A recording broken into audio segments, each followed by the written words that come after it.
I'm live! Hello everyone, and welcome to my weekly stream, which I seem to be getting almost every other week, but it's supposed to be weekly. You may be able to tell from what's on screen that I'm going to be working on some art today as opposed to Dragon Age.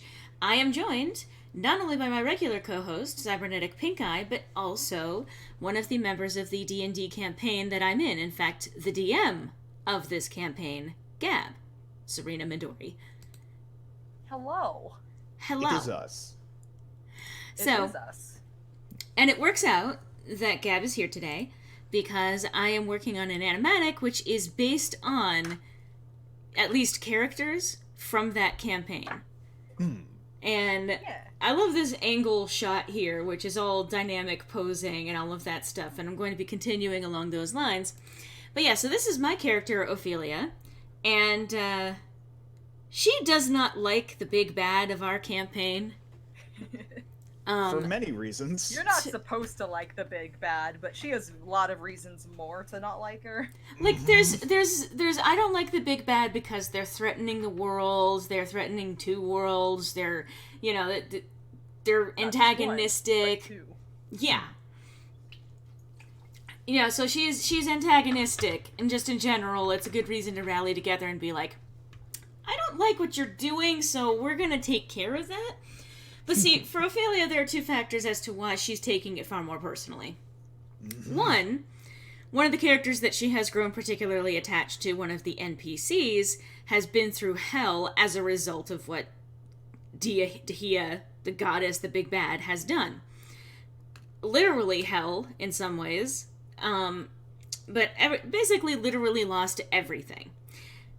She doesn't like that and was already on the I'm going to punch her face off mode. And I love that Alex shows up for the line that absolutely sells the next point here. I'm looking at the chat right now. The other thing that she did that made Ophelia go, oh, hell nah, is, so Ophelia has been steadily getting feelings for one of the technical antagonists of this campaign. Someone who is working for Dehia. And again, it is very complicated, and if I described everything that was going on with that, we would be here for 3 hours, and, well, I wanted to get art done first. But the long and short of it is that she basically ended up getting in contact with him after they'd had an encounter, which also included a fight, and he came over and they went on a date that's totally not a date. And so at the very least, the interest is present on both sides.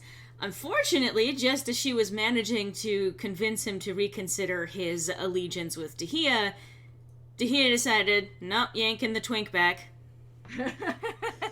And Alex said there, she stole her twink! And that is accurate. This sounds like the plot of an anime. You're not wrong! I mean, funny you mentioned that. This is, well, I mean, Gab can probably articulate it better herself, but this is basically D&D the anime. Yeah, it is. So, like, the whole point of Magic of the Mundane, which is the game that we're playing, it's meant to be an anime take on D&D, so the D&D world is clearly part of, like, Faerun is clearly a part of the game, but most of the game is played in, like, this anime-esque farm town. Yeah. So, just to kind of show off a little bit of why Ophelia is pissed, and just because I think this is cute. So, Scout shows up, and she immediately takes him on a date, like I said, and because in the game she had made arrangements to hang out with her friends and then had to postpone it because he suddenly got back and was like, hey, so I can come into town when you're available. And so she's like, well, shit, I probably should not delay that. And, of course, she was excited to see him. So her friends, like, she's like, okay, so I can't meet with you guys today. And they're like, okay, but you're going to have to take pictures with that cute guy. And she's like, yeah, okay. And so she did that. Didn't see everyone else for a bit. Thanks, YouTube. Hey, people, again. And yes, I mean, I have a fairly anime-ish style, but, like, so there's that. May as well show some of the other pictures that I drew. Like, I was like, she probably didn't just take one picture. This girl is, mean, popular girl, kind of status, and I doubt that she only takes the one selfie.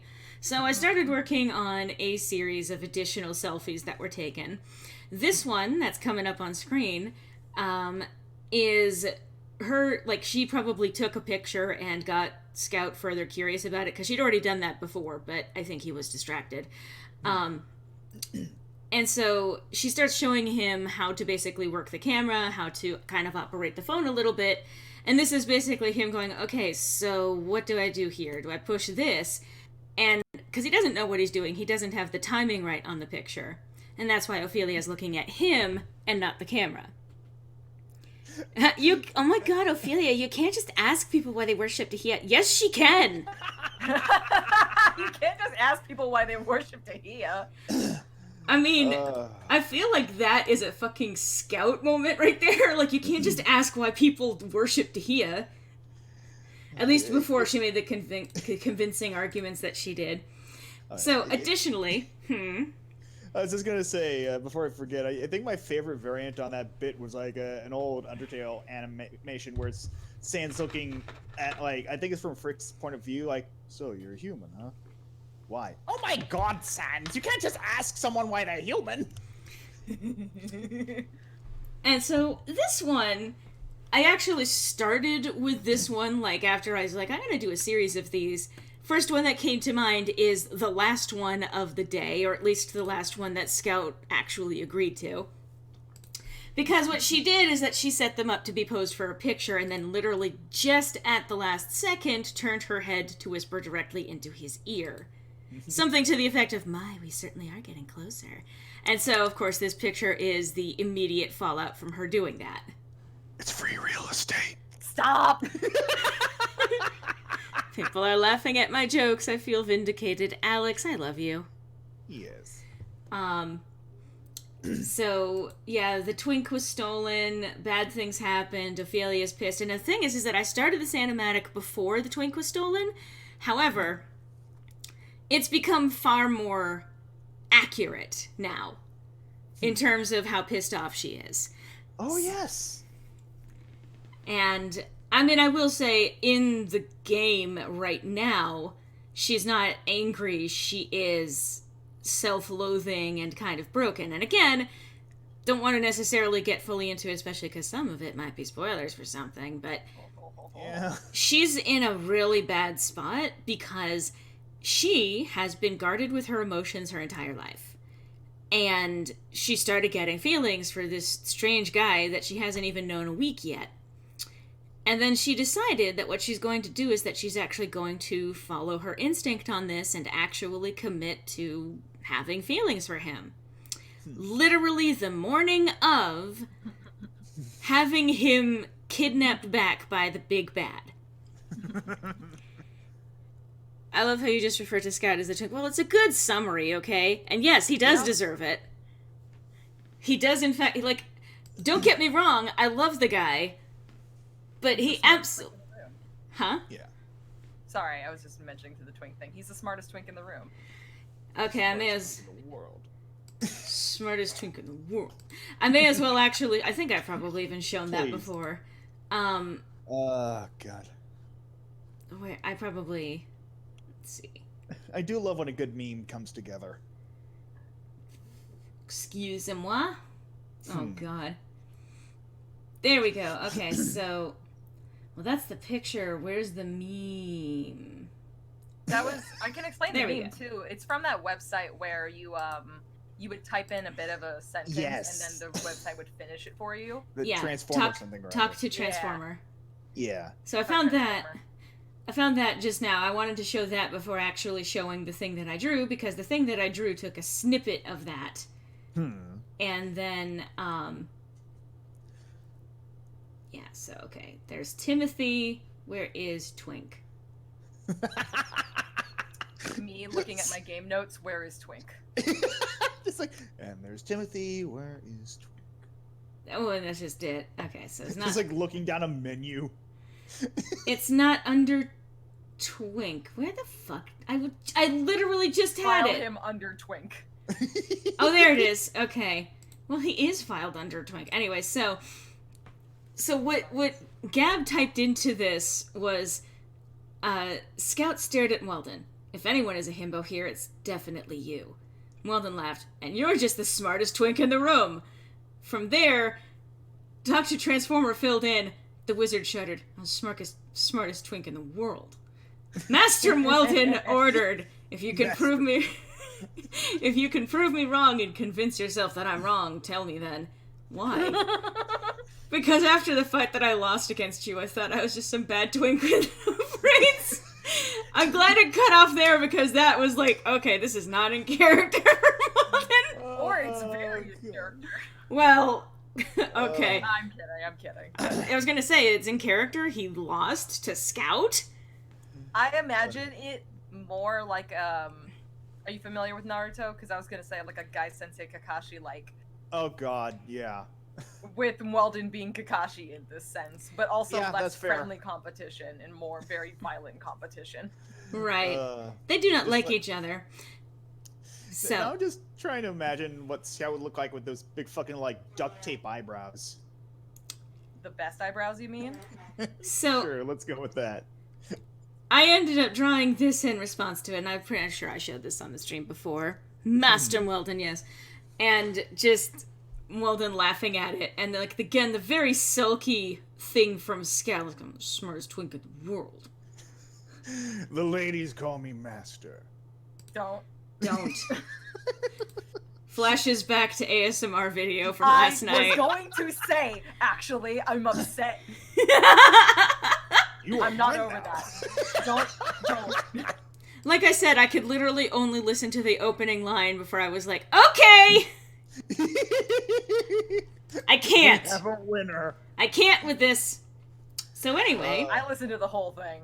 Yeah. I have no shame. I'll even say this, but by all accounts, like, Weldon is a bit of a Time Lord. So, yeah? Master Honestly, fits. You know what? Fair. I mean, he's even got the fucking beard to go with this. And the idea that he could regenerate into new bodies, so... Yeah. Regenerate. Again, are we talking about fucking similarities between... Yeah, of course, regenerate. Him and Logician. That's just it. Like, when Weldon... Well, I'll keep my mouth shut. Don't, next time try not dying. Okay, but that is in character, I think, for Scout.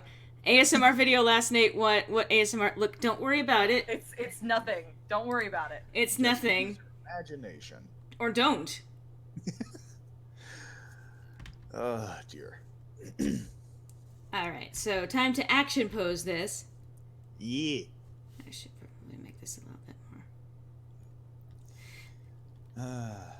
Oh, for fuck's sake. I'm so good at organizing the stuff that I do. But yeah, so one of the nice things that I can do animation in this program, it technically has a feature to do animation, like all officially and everything, but, like, I do it very much the old-fashioned way. So I do it just layer by layer, and then I'll make it, like, transparent like this. Sorry, I'm just like, I'm not good at talking and explaining at the same time. Transparent like this, and actually just kind of trace over it, and then making those slight movements between panels. Yeah. I see.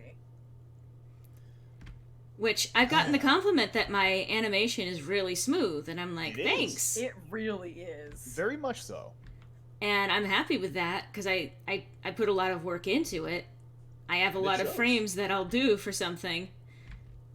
Alright, so slow. I love that I'm still using that original design with her. It still works, because again, I started this before I changed out her outfit. Oh, yeah. And Classic. I mean, she looks baller no matter what she's wearing. Oh, I was quoting Scout from TF2. Yeah. I mean, that's, well, it works either way. What was the quote? Next time try not dying. Oh, yeah. I haven't played TF2 in so long, so I missed that. I haven't played TF2 in forever. Ever. Yeah. In ever. Overwatch. Anyway, You're not wrong. I mean, that's not even a controversial opinion at this point. Yeah. Yeah. It's literally just better. It's better, and also, like, I enjoyed Overwatch for a while. Like, it was fun, it was well designed, the characters were interesting, the controls were fairly intuitive to pick up. It did a lot to reduce things like that would normally cause, like, headaches or potentially even trigger, like, epilepsy in terms of keeping things steady for the players as they're running around. The community wasn't so bad at first, but the problem is that as the loot boxes turned out to be a really effective way to gouge money out of the players, the loot boxes stopped actually giving loot that mattered, and they would basically, like, oh, you get more chances if you pay for 40 loot boxes, and it's like, I don't want to spend money on an optional thing. Yeah, also I like the idea that I could play the game that I purchased without always having to update it before I play it. And I know I've bitched and moaned about this, enough times, both on stream and in my own videos, but the thing I've always preferred, one of the things I've always preferred about TF2 to Overwatch is that with TF2, it's on Steam, and you can choose whether or not, even if there's a download or update available, you can choose whether or not you want to install it, like, just then, and you can play the game as is. But with Overwatch, like, they literally give you no option. If they have another version of the game ready, you can't play what you already have on your computer until you've updated it. And it wouldn't be as much of an issue if it weren't for the fact that I spent many years living in the woods where my internet speed was almost non-existent. So It I meant would usually that have to wait for specific times in the month where I'd have, like, maybe 1 hour of good internet. And then waste all of the good internet trying to download the fucking update. Yeah, pretty much. And of course, by the time he actually gets to be able to play the game, like, the good internet is now gone. Yeah, and So they usually have another update ready after that. And plus, like, I'll even say this much, like, there's some interesting ideas in Overwatch. TF2 never pretended to be anything it's not. yeah. And it's a mixed opinion, and I'm going to say this, I've heard all of the arguments in favor of Overwatch. I have heard several of the arguments that make me frustrated with it. I am not going to, tell people that they can't enjoy this game. I generally don't tell people you can't enjoy this game. I may have my own reservations about something, but I'm not going to put my foot down and be like, no, how dare you, that's bad. But my reservations have to do with the way that they are exploiting their fan base. Plus, Blizzard is in a controversial point right now. Yeah.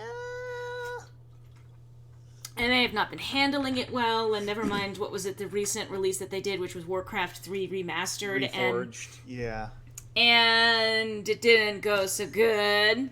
Uh-huh. They literally throw loot boxes at you with any mode you win. However, I also began to play it less and less more, only for the seasonal events or challenges. Yeah. Yeah, no, I mean, they will throw loot boxes at you if you either level up or you complete, like, their events or things along those lines. And that's what makes it, like, not as bad as it could be. But for example, if you're someone who's a lot more casual with it, and you're not someone who can do a lot of those challenges for one reason or another, you're stuck kind of, like, not being able to effectively participate in this game that you have paid for. Yeah, and again, that's another selling point of TF2. It's fucking free. Yeah. It's free to play. So, I mean, that's an insta-win for me, but... Well, yes. I think all of us generally like things that are free. Yeah, and so yeah, long story short, I think Blizzard is long overdue for a cold shoulder from its fans, or former fans. Yeah, this is a thing, and we've kind of touched on it before, but basically, a lot of the major video game developers out there have been dropping the ball in terms of actually producing a quality product. Like, they are relying more and more on we'll patch it if it's not perfect. And then on launch, they release a shitty game that no one wants to pay for, and they get all of the bad press, and they're like, okay, we'll revamp it, we'll redo it. And it's like, okay, but this wasn't delivering on what you promised it was going to. Now, Yeah. again, I'm not going to say that people can't enjoy these games. I'm not going to say, like, you can't enjoy Fallout 76, that you can't enjoy, Overwatch, that you can't enjoy games that are released like the Apex. Yeah. But I don't think that their practices warrant spending money at this point, because they are not producing a finalized product. What they are doing is that they are literally torturing their employees and then firing them literally because they are so fucking successful that they can't improve. So in order to save money, they fire their fucking employees, and it's a ridiculous situation, and I hate every aspect of it. Yeah, Nintendo still has integrity. They really don't. I mean they do, but they've also, in more recent, like, literally, they've been getting more into the mobile platform, which means that they've done more of the loot boxy manipulative shit. So they're slowly getting on board with something that has been slowly normalized throughout the video game industry. Yeah, and I'll even say this, like, it's shit like this that pretty much resulted in me more or less falling out of love with video games, and that would be bad enough because I used to fucking adore video games. Mm-hmm. But now these are practices that are slowly but surely being implemented into movies. Looks at Sonic and Cats. Yeah. The very fact that they're like, oh, people didn't like the original iteration of this, so we're gonna and again, this is one of those I'm also gonna go to. I appreciate that they were willing to take feedback from the audience and adjust it, but the thing is, this also put a lot of people through a lot of additional stress to have to remaster everything and restructure it. Oh, yeah, thank you, Skeeto. Stop it! It's the exact same fucking tone, even. It begins. What? Okay. Sorry. I clicked on something and I was incorrect. Anyway. So, I'm sorry, Gab, that we've veered into a topic where we're ranting about shit. It's unfortunately us, and we have always a lot of opinions. Totally fine. Yeah. That's fine. I ain't got no problem. I'm just saying, I know that it's a problem that once Griffin and I get going on something, we can end up just, like, literally keep going back and forth, trading back and forth. I mean, that's just it.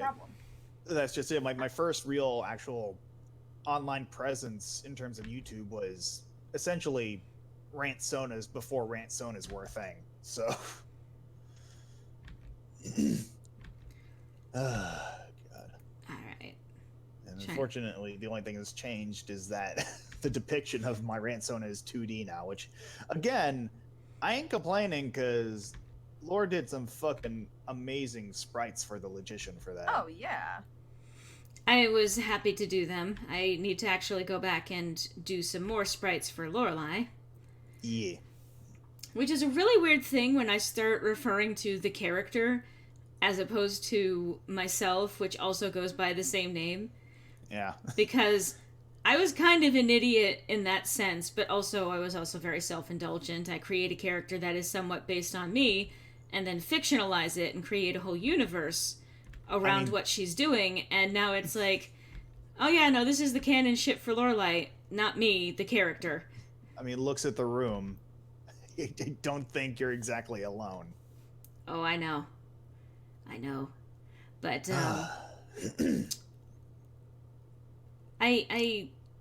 you're gonna notice me not being particularly precise with how I do things. I do try to, it's one of the reasons why I don't work fast. Because I can't. Yeah, that's fair. Like, slow and steady. Well, I'll do like multiple panels in a day, and then I'll put it down for like 2 weeks. It's like, okay, I'll get back to it. Everybody gangsta. God damn it, John. Everybody gangsta till the internet mascot crosses their arms. Oh my god. And that's literally the majority of the Logician sprites, is him with his arms crossed. And that's, again, Rant Sonas in a nutshell. It really is. And then the only other thing is not necessarily rant-sonas, but people who are trying to do the exact same thing that Doug Walker did. Yeah. And everyone else on Channel Awesome. We don't speak about the dark times, but we still remember them. So you don't have to. I am upset. God. We had fun here. That was fun? I guess it was for you. I mean... Yeah, that's when you know that... That's when you know that he's found something funny, is when he activates gremlin laugh mode. Yeah. You're not wrong. And that's just it either goes to the gremlin or the Mark Hamill laugh or the Tim Curry laugh or the fucking kookaburra. Fucking kookaburra. Anyway. Yeah. Oh my god, what did I do this time? Me when I say something stupid online. Yeah. Ah, shit, here we go again.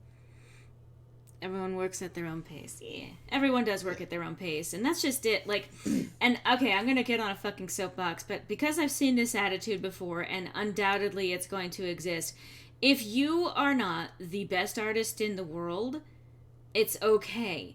You don't, and if you're at the point where you are 15, 16, and you're like, I'm not majorly successful and my stuff doesn't look as good and polished and professional as someone else who is the same age as me. If you're in your 20s, if you're in your 30s, and it's like someone younger than me draws way better than me, it's not a competition. You don't compare yourself to other people and where they are in their artistic journey. Because you still do something unique with your own art.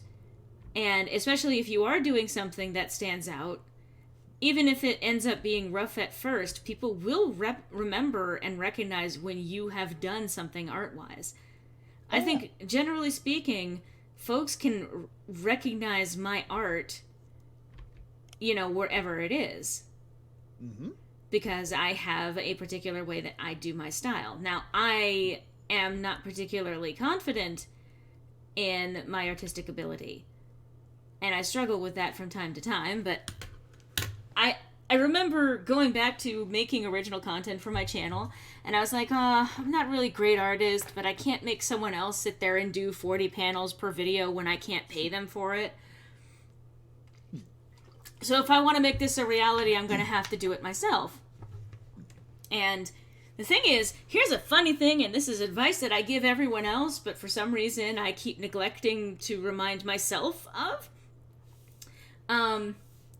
When you do something repeatedly over and over again, turns out it helps you improve.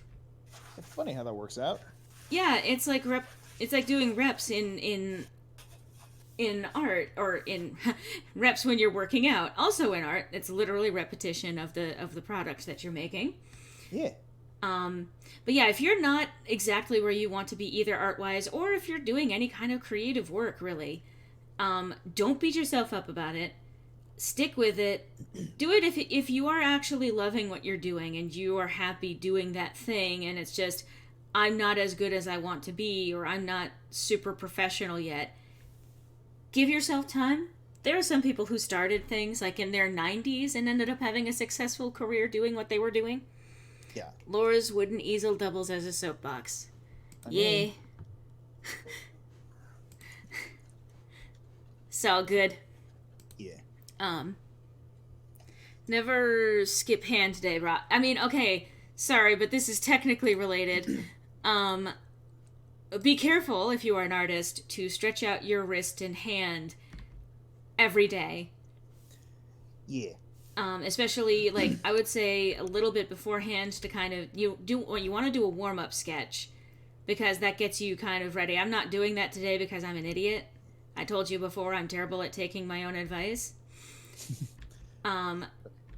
But also afterwards to sort of, like, release whatever tension that you have been building up over the course of drawing. Yeah, you want to make sure to pace yourself and get the self-maintenance taken care of, because you don't want to end up with a bad case of Kylie Hank hand. Yeah, like, there's carpal tunnel, there's a couple of other things that you can end up doing to your hand that can fuck it up long term. If you're not taking care of it, and if you're not stretching out, and you're not doing things that help to maintain hand strength. Now, I'm fortunate in that when I am doing art, I don't press down too hard and I do take care of my wrists carefully. But like, it's really easy to get into habits where you're doing damage to yourself. Yeah, I think that might be actually one of the reasons why I never sort of fully got used to drawing on a digital tablet, because I'm so used to the feeling of like applying the degree of pressure I do with a pencil on paper, and like because I can't really do that with a digital tablet, especially like because I feel like I would just be at a constant risk of breaking something with like a screen in terms of tablets, and I Yeah. already had enough difficulty when those like just plastic tablets where you just draw on that and what you see appears on screen. It's just that sort of dissociative, like this is not what it feels like to draw. Yeah, well that's just it. When I first started working with a tablet, which is one of those things that you described, um it took me a while to actually get used to it. I had to take like, I had to just keep drawing with it, and like early on it was super like many lines going over it time and time and time and time again. Um and then I got slowly better at doing it a one-to-one thing, like being able to look at the monitor as opposed to down at what I'm drawing. That said, anything that is worth doing takes time to learn how to do well. And Yeah. you will improve. I have seen some people who, when they actually fully commit to doing the work every day, and even when they're doing it for their own amusement, like, they improve in a very short amount of time. And it might be very gradual, and you don't always necessarily see the improvement as a whole until, like, you go back and you actually compare where you started with where you are now. Let's see how far we've come. Anyway, carpal tunnel is a bitch. It really is. And if you're not careful, it can lead to needing surgery. Yeah, again, looks like Kylie Hank. She cannot catch a fucking break. She really can't. I still love that fucking thing where like Kylie Hank did this thing a few months back where she put out the like a blank template of like the meme where like this couple is walking down the street, a woman walks past, the guy looks around, and the other woman looks at him just like, what the fuck? And I think she asked people to like do their own Kylie themed versions of that, and I let me see if I can even find that fucking thing. But basically, my equivalent was basically labeling like the woman walking past as social media, the person walking, the guy looking on as Kylie, and the woman looking incredulous as also Kylie. Yeah. The one that I did was Oh, that was so good. I don't even remember all of it. I know that it was like Sonic, and I think I drew like the hedgehog thing. And then it was Azrael as the other one. Oh yeah. Or it was Azrael and then it was Sonic. Like Azrael was the one that Kylie was looking at, with Sonic being the one looking at Kylie like, hey? Oh god, I remember laughing so much at that one. And I love that Kylie liked it, like literally straight up liked it. She might have just liked anyone who was like responding to her meme, but like, oh yeah. Still, I was noticed by Senpai, who is many years younger than I am. I'm older than you. If it makes you feel any better, I still consider Chi-Chi one of my senpais. So yeah, she's a good. I've got a good 6 years on her. Yeah. We've also got a youngin' in call with us. Hey. That's well, relatively speaking.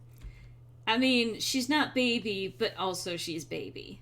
I've been often the baby of groups, and as we've also discovered yesterday, I'm also often the shortest. Yeah. It was kind of funny, because it even started because we were talking about the relative heights of the various characters, and especially Weldon, who is, I think we officially decided was 6'2". 6'2". Yep, which is both my and the Logician's height. Gee, it's also the Logician's height? Uh-huh. Who'd have thought? Right back. Okay. I see that. Okay.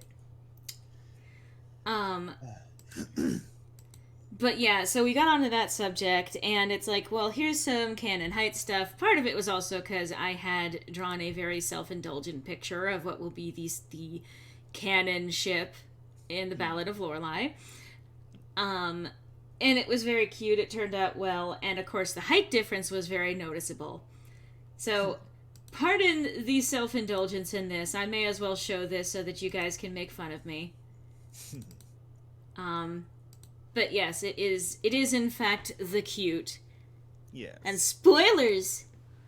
But this is the height difference between the two of them.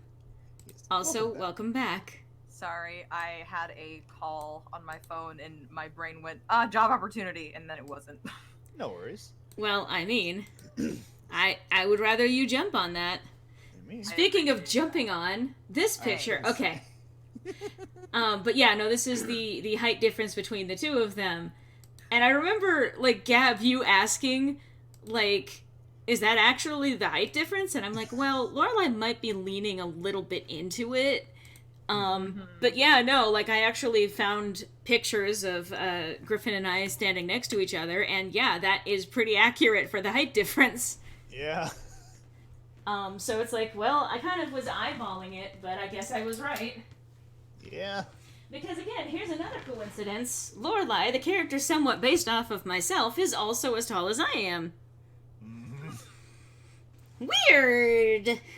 Funny how that works How out. that happens. Weird! No, but I get it because, again, like, comparing it to Serena, like, she's also as tall as me. Yeah. So it's like, Yeah. Ah, God. Also, make sure to remind me not to forget her freckles. Duly noted. I've done that a few times where I've had to go back and, like, I'll say that everyone has had at least one of those moments where they forget her freckles and have to go back and add them. yeah. I haven't been drawing lately, but in those, like, doll makers that I've been doing, I'll be, like, halfway through working on everyone's, and I'm like, oh, fuck, I have to go back and fix Ophelia. I forgot the freckles. I have to go back and fix Ophelia, if that's not a summary of this campaign so far. Yeah, you know, fair. Especially right now, which we are going to be seeing more of tomorrow. Yeah. In our campaign, which we usually meet weekly on Sundays. I would invite all y'all to join, except that one, it's not streamed, and two, it's personal, and it's quiet, and it's private, so even though I keep talking about it in public spaces... We're allowed to talk about... Let's see, here's the thing when it comes to, like, D&D campaigns, especially, like, I just played a Pathfinder campaign yesterday, and I'm telling y'all in call about, like, all the fun things that we went through, and I'll have calls with a friend of mine, and we exchange... Like, I tell them about Modem, they tell me about their campaign as well, because I know some of those characters, but it's, like, it's just fun, because, like, it's sharing stories, and even... Because Modem originally started as a podcast, but even if we're not doing it as a podcast...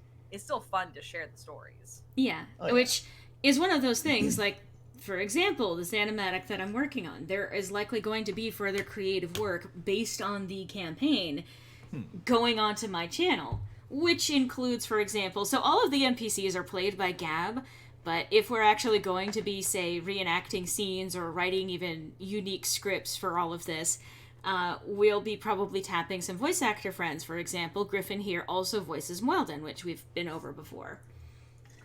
I'm the Wolfman. Stop. I am so... I remember your shocked response, like you posted that, like, sometimes you ever feel like you just need to scream, and I responded, "It's the Wolfman!" Oh yeah, the fucking your doc image. And it's like, it's Weldon at, like, probably literally one of the worst moments in his life. Rock bottom. Where he has... Bottom. Where he has just learned that pretty much everything that he's believed in is a game that people are playing. Well... In that moment, he realized... Okay, so his whole thing was that he's had amnesia for the longest time, and he's been working for the big bad. Yeah. So he's in this plane of existence where time has frozen and he's the only thing moving and he just can't die. So he's sitting there and thinking about his life enough, finally opened the floodgates and he realized who he used to be and was like, oh fuck, this is extremely tragic. Yeah. So he had some You hate to see it. He had some very emotional responses to that, understandably. So it was this big, tragic moment of someone at their worst, and I responded with, because he was a shaggy boy, "It's the Wolfman!" And Gab lost it. Oh my god. Because it's like when you get into that mindset of like, okay, I'm going to draw my character hurting and suffering and I'm going to cry a little about it, and then someone comes along and in one phrase and in just like, what was that, 5 words, completely dismantling it and making it a fucking joke. It was a good joke, but also... Yeah, also. See, now I imagine, like, Weldon, every time Gab shows a bit of content related to him, I'm in danger. Yeah, basically. You're not wrong. And currently, because he revealed something to the kiddos that he was not supposed to, he is also facing further danger, apparently. Yeah? Which has yet to come to fruition, as Gab keeps telling us. Which is hilarious because at the end of the last session, we left off with him standing outside of basically the point of entry into his personal hell last campaign. I've started to delve into a little bit more of that, by the way, and so tomorrow's gonna be fun. Oh, nice. Boy. In my little That's plot line right. and stuff. I'm excited for this next week because I have broken Ophelia. So it was even like, when I say broken Ophelia, I mean she is bad. She has gone like completely dead-eyed, like in the anime sense, like she has no eye shines or anything like that. She has been just kind of coasting on trying not to care about anything, and has been brushing off her friends, has been brushing off the party, and at one point, one of them tried to kind of talk to her about it, to reassure her, and she was like, "Nah, get out of my way." And one of the other players, Duo, the student teacher of the class, came over to investigate what was going on, and she ended up using the suggestion spell to tell him, "I suggest that you go home and pretend you don't know me." And unfortunately, he did not save on that spell, so he just, like, understandable, have a good day. And turned and walked back home.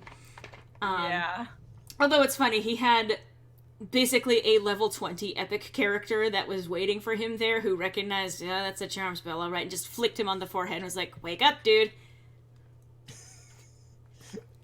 But meanwhile, Ken, who was the one who was trying to help Ophelia, got a face full of just exactly how bad she's doing right now, including her saying, "Move before I make you," and he's like, "You wouldn't do anything," and then she tried to cast Shock and Grasp on him, but the roll failed.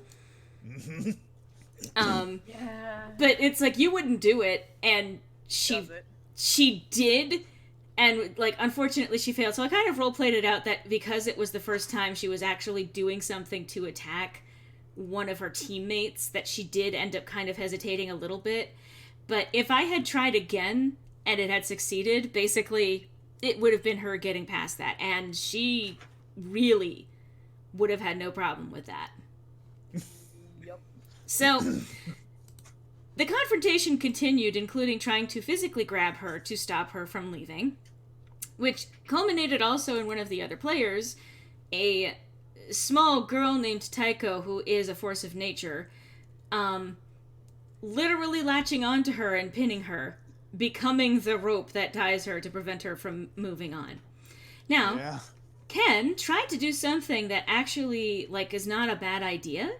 He turned both of them invisible so that he could fly them up to the roof of the school so that she would effectively have no place to go and be forced to talk about it.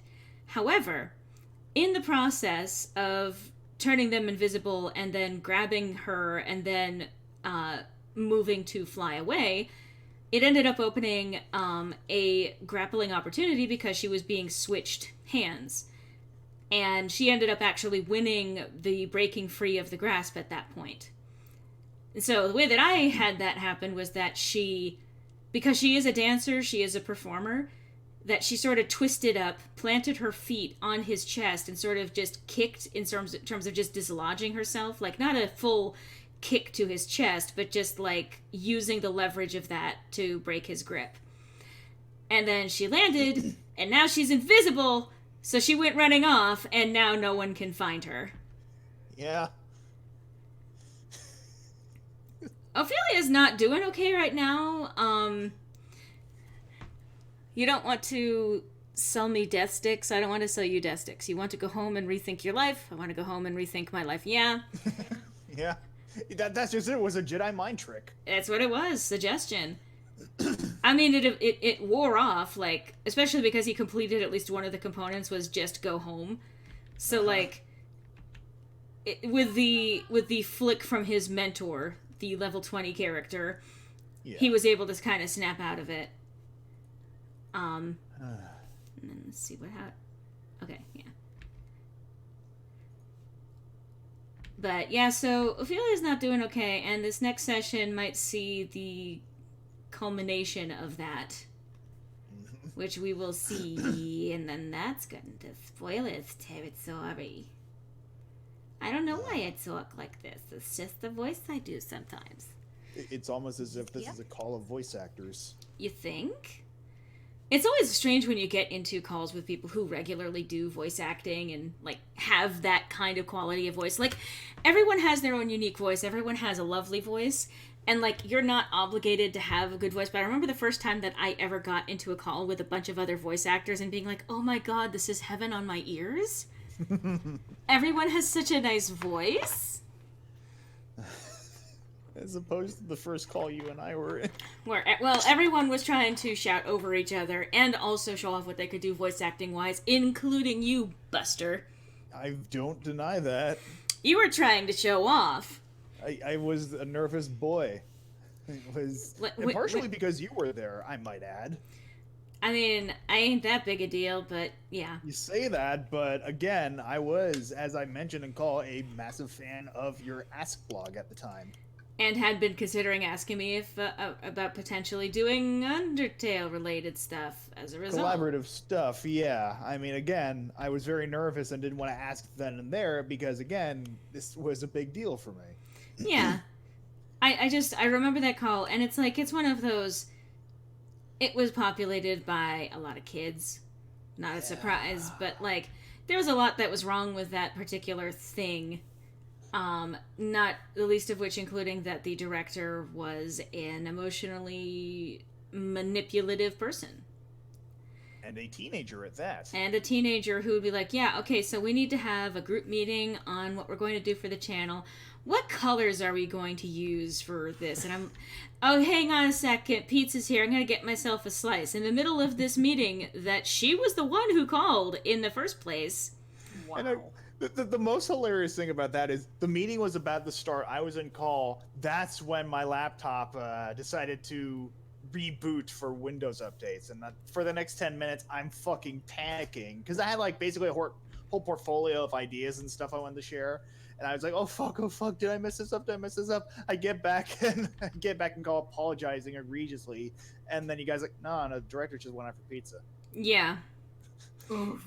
Like, you showed up prepared, you had a proposal ready, you had work ready to go, and the director was interrupting us to go get pizza. And, like, again, I'm salty. It doesn't take much to make me salty. I will say to each their own, and that's just it. My investment in something is, if I don't like something, if I don't like the environment of something, I will leave it. And put it behind me because it's like, it's not worth investing in getting angry about this. I'm just going to move on with my life. And that unfortunately has been the entirety of my experiences with large collaborative artistic projects. Yeah. You can never be professional without a pizza, apparently. Well, okay, I can kind of agree with that. I do agree that pizza is important. However, interrupting a meeting for official channel business that you called so that you can get yourself some fucking pizza is the height of unprofessionality. Yeah. Well, not the height of it, but it's certainly, I guess, a depth to which you do not want to sink. Yeah. I am still not over the initial attempt with the Let's Voice Undertale group. I remember watching the attempt where the director had not recorded the footage in such a way as to be able to easily edit in the voice acting. He was skipping dialogue as he was recording it. And so instead of going back and re-recording the footage, which I realize, yes, it takes some time, but you're trying to make a project based on literally exactly, like, it's the visuals of this are kind of important, and the voice acting has to be able to match with what's going on screen. So instead, what he decided to do was either speed up people's voices or cut off the end of phrases so that they would be overlapping themselves and leaving no space to digest someone's fantastic voice acting. So he had a lot of really, like, everything from actual professional voice actors to people who were relatively well known around the internet, people who had been doing voice acting for various projects over the years. And he had all of this potential, and he fucking ruined it almost immediately. And I remember, like, the next day after it was posted, kind of confronting him. Like, I started off as gently as I could. I was like, I really don't think that this is up to the standard that you would want it to be, especially for such a large-scale project like this. And then someone else came along and was like, no, it's fine. It's fine if the first episode is bad. You'll get better as you go. And I'm like, okay, but the first episode is going to be the thing that makes people want to either stick around or not see the rest. And if you're not putting your best foot forward with this, people are going to see that and go, oh, it's one of these, and then leave and not want to see more of it. Yeah. So it became a thing. And that was the thing that made the director effectively not want to do anything more with what he was doing. Like, he kept making plans on, okay, so here's what I can do to fix it, and suddenly the channel became nothing but the occasional comic dub and also updates on videos. Yeah, update videos on this is what's going on. We're getting technical difficulties. I remember, and this is one of those things that's actually kind of hilarious in retrospect.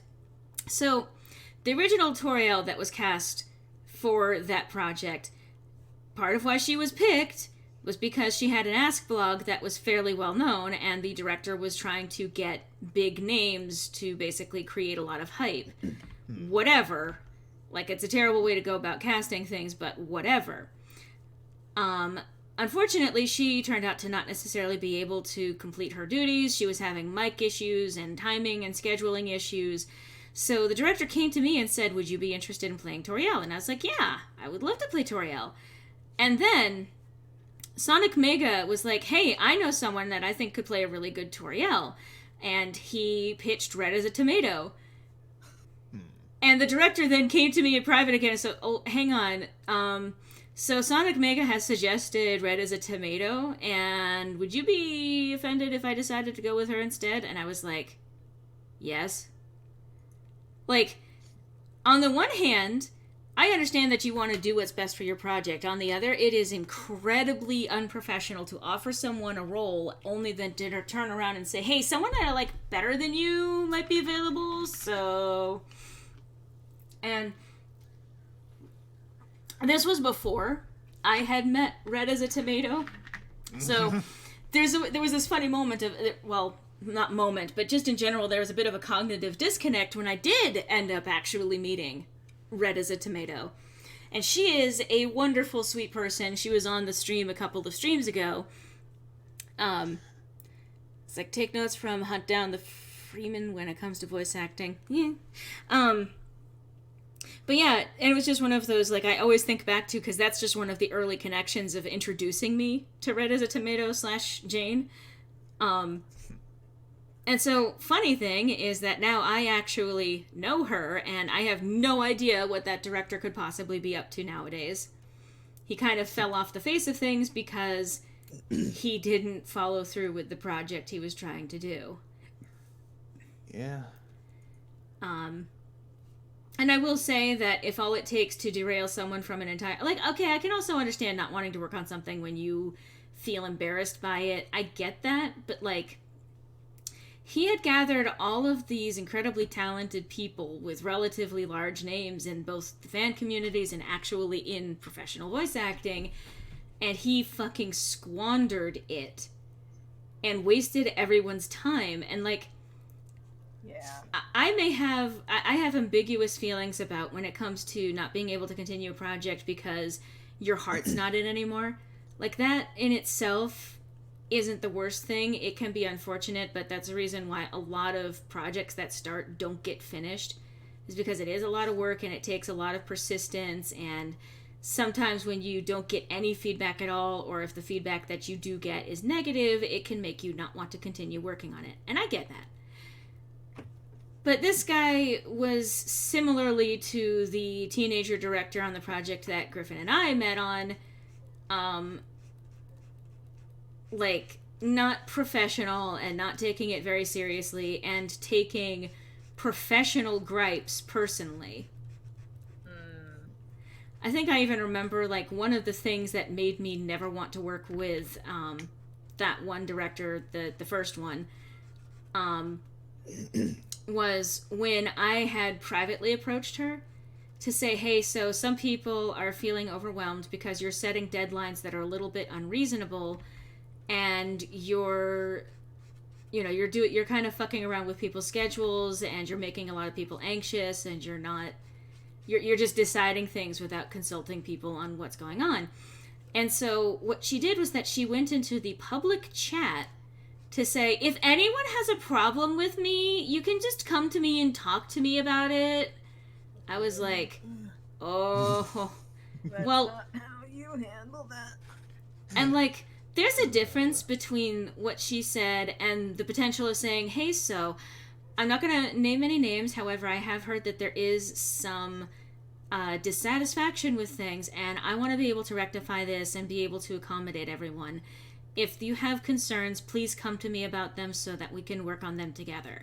That is, hey, I hear your concerns, let's address them. But if you've got a problem with me,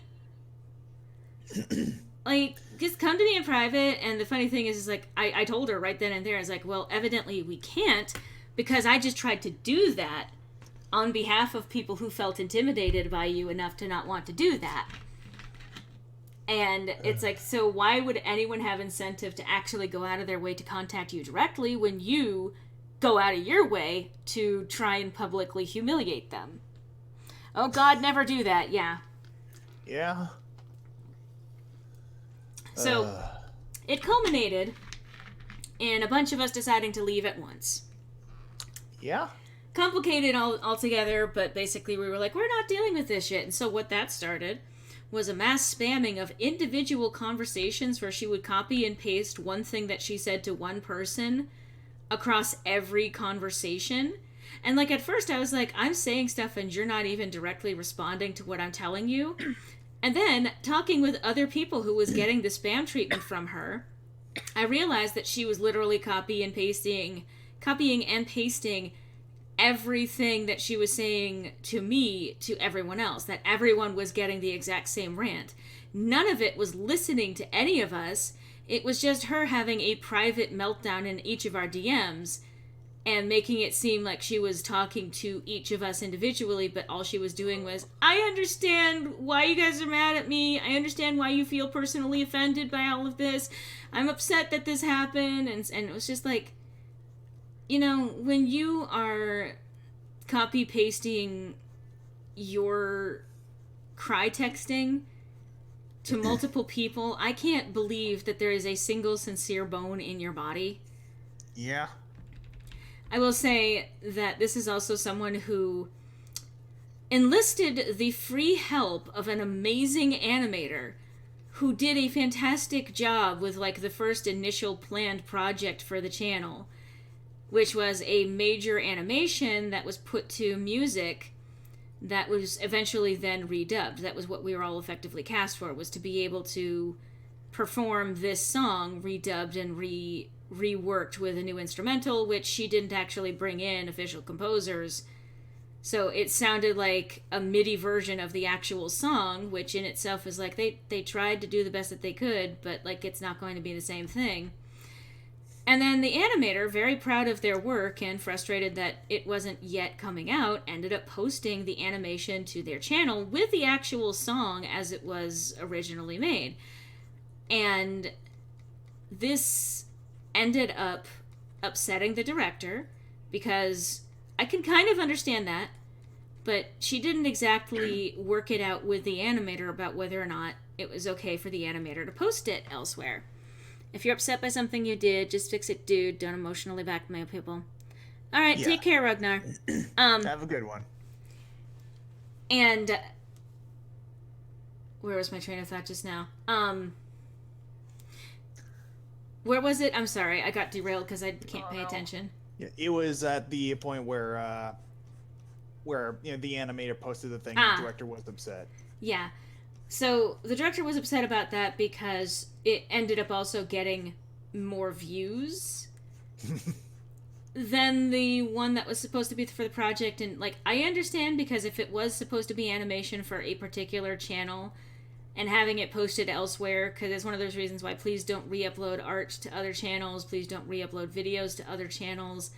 It's not okay, even if you think that you're doing something to help archive it, but she didn't actually set the boundary with the animator about whether or not she could do that. And so she then turned to the rest of us and said, all right, I'm going to have you sign an NDA so that you don't post anything that's related to the project here elsewhere. And I was like, I'm not signing a legal document with you. If you make it a requirement to continue working in here that we have to sign a legally binding contract about something, I'm going to leave. That's how this is going to work. And that's part of the reason why I don't work for another collective now. Anyway, Yeah. Let's just say, long story short, someone decided to adjust the rules of engagement when it comes to content for a channel because of my saying, hey, I'm not comfortable with you posting my content anymore. And the ironic thing is the person who started to implement those rules left too. Yeah. Oh my God. Upset director. Have a We've good dealt night. with a lot of shit shows, haven't we? Well, fortunately, that's why I get to make stuff for my channel, Eyeballs Procrastination. Yeah, that's why I'm never joining any other collectives ever again. Eyeballs D&D campaign. That's not the same thing. I know. I mean, yeah, present company excluded. I don't expect you guys to do anything for me ever. It's all for fun. Yeah. It is, and I think we are definitely having fun. Yeah. Offers, you know what, I glanced at that, like, I'm going back and forth between looking at, like, the one monitor and the other. So, Zephyrus Griffin, your offers paps, I briefly misread that as offers people. I was like some people, here they are. I mean, I would love some people. a humble offering. Humble offering of people. I think Just that's presents all. skeleton await in a basket. God. Again, I am so glad that you like his voice. Yes. Especially for two particular characters, and it's going to be fucking hilarious if we end up doing something with that. This isn't Discord, but offers cheese! Shout out to Skeleton 08, by the way. They're a voice actor on YouTube. Go check out their stuff. Yeah. Alright. So, yeah, I think that's gonna be that on that. Yeah. Alright, sorry. So I have finished one panel! Yay! An hour later! Speaking of, you mentioned prior to starting that you've got an appointment that you're probably gonna have to go to, Gab. So you know that phone call I got a little while ago? Yeah? I don't have to go right away, so Ah. I can probably end out the stream with y'all. Oh, okay. Appointment. I mean, I appreciate that. Yeah.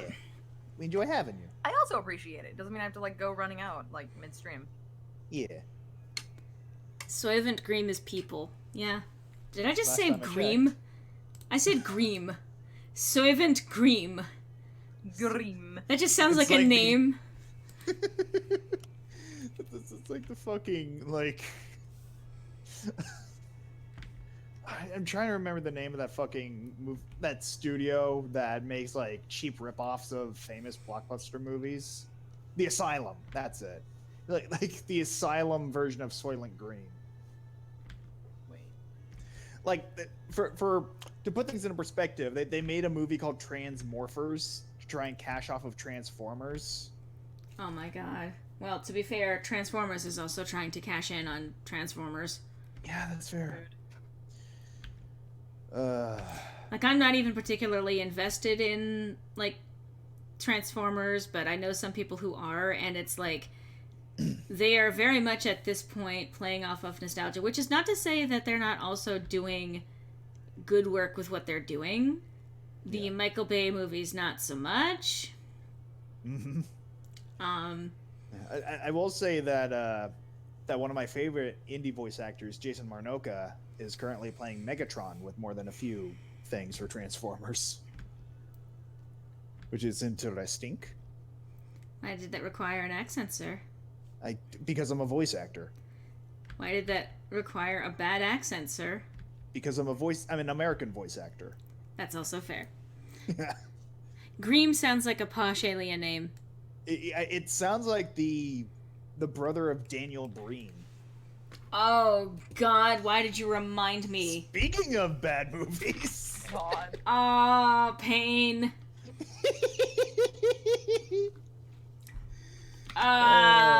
If you want to laugh, go check out Daniel Breen. Some of his shit is just on YouTube for free. Daniel? I thought it was... I know that it's Breen. I think it's... Hold on, let me check. I was gonna say... I'm gonna actually do this. Yeah, Daniel Breen. Oh, wait. Neil Breen, I'm sorry. Neil Breen. So it was kind of correct. Yeah, just added a DA on there. You added a DA on there. Yeah. So yeah, Neil Breen. It's it's a fucking trip. I'll say that. Don't expect anything of quality. It's just the enjoyment in it isn't how bad it is. Yeah, it's very like he's like this. The one that specifically comes to mind is and I use the word film very loosely here. Fateful Findings. I still remember like the 70 fucking laptops that he keeps breaking. You killed him. Dad. Dad. That is one of those things that we took away from that viewing experience, which is that completely unemotional lunge towards someone that was her father who had just been shot dead. The whole last fucking scene with the green screen. The whole thing is beautiful. And then, of course, the address at the White House where he talks to various paparazzi, and then it shows, like, cutting back and forth between him calling them out for their corruption and then them committing suicide. Killing themselves or getting, sniped. And it's like, oh my god, so this has just transcended, like, wish fulfillment and gone to, like, a straight-up fucking manifesto, like... Well, that's just it. He is very much... It is wish fulfillment because he sets himself up as the Christ figure of everything he makes. Yes. Well, what I mean is that it's wish fulfillment, but it's wish fulfillment to the point of creating a manifesto as a result of all of it. Yeah. Griffin is laughing like the Joker again, so the opposite of ham acting. That is how Wasuin. I have no idea how that... Yeah, well, that's just that he is very much up there with Wiseau. Wiseauian acting, yes. Yeah. Right, for a brief second I tried to draw her eyebrow like an actual eyebrow, and I forgot, no, she's angry Ophelia right now. Yeah, she is Angie. She is an Angie. So, like, if she does end up coming out of her funk, she's going to probably switch immediately between I hate myself and all I do is hurt people, and I'm gonna hurt a bitch. Okay, it's time to go kill a god. Who's with me? It's goddess season. It's twink season, goddess season, twink season, goddess season. What's even hilarious is that I was actually talking about what happened on another server, on the Lemon Light server, and I was describing the events leading up to the abduction of the twink. And I even showed, like, the picture of Dahia, and, like, immediately Alex jumped in with, "I hate that bitch, I hate her." And I was like, "I agree." And Mel, of all people, was like, "Well, I mean, that seems a little strong." I'm sick of this dude. So I then clarified, no, you don't understand. She's the one that kidnapped the twink. And she goes, "Oh! Yeah, no, fuck her." Like that guy. Like, I was like, yeah, and she's done this whole host of other problems. And I was like, yeah, but the most egregious thing, like, that's all potentially forgivable, but you don't steal the twink. Now get out of my fucking sight! Oh my god. So, if you guys have not watched the "I've come to make an announcement" video, first of all, do that. Watch Snapcube, the live fan dubs. Because it's beautiful. And It is. there's a beautiful moment. Coleman specifically. Yes. Beautiful moment where he ends up improvising an entire rant based off of a conversation that happened in the cutscene directly prior to it. And it's beautiful fucking rant. I know that Griffin has done a variation of it using Asgore on his channel. Yeah. But someone recently went through and turned that into a YouTube poop, and it is one of the most beautiful things that I have ever heard. And the best part about it is that, speaking of wish fulfillment, because Alfred Coleman, for many of the times I've seen him on, like, highlights of Snapcube streams, like, he and Penny, like, constantly are going into, like, fake YouTube poop mode, where they would just force dialogue to sound like it's being remixed. And so I think that was very much wish fulfillment for Alfred, just hearing his whole rant poopified. As an poop, yeah. Just look at this baby. Shh. Baby. Now get out of my fucking sight. Like, that's the part that always gets to me, because it's like, "Look at this baby! Shh! Shh! Shh! Shh! Baby! Now get out of my fucking sight!" Like, it's because it's so quiet but still angry at the baby. And I think Soup on the moon. the way that I have pictured that particular moment with the baby is just like Eggman walking over to a baby and saying, "Look at this baby!" And then putting his finger, like, to the mouth of the baby, going, "Shh, shh, shh, shh," and then, "Baby," and then screaming in the baby's face, "Now get out of my fucking sight!" Like, that almost feels like Logician on a bad day. I will take a piss and fix the baby. Oh my god. Please don't say these things. This is being recorded.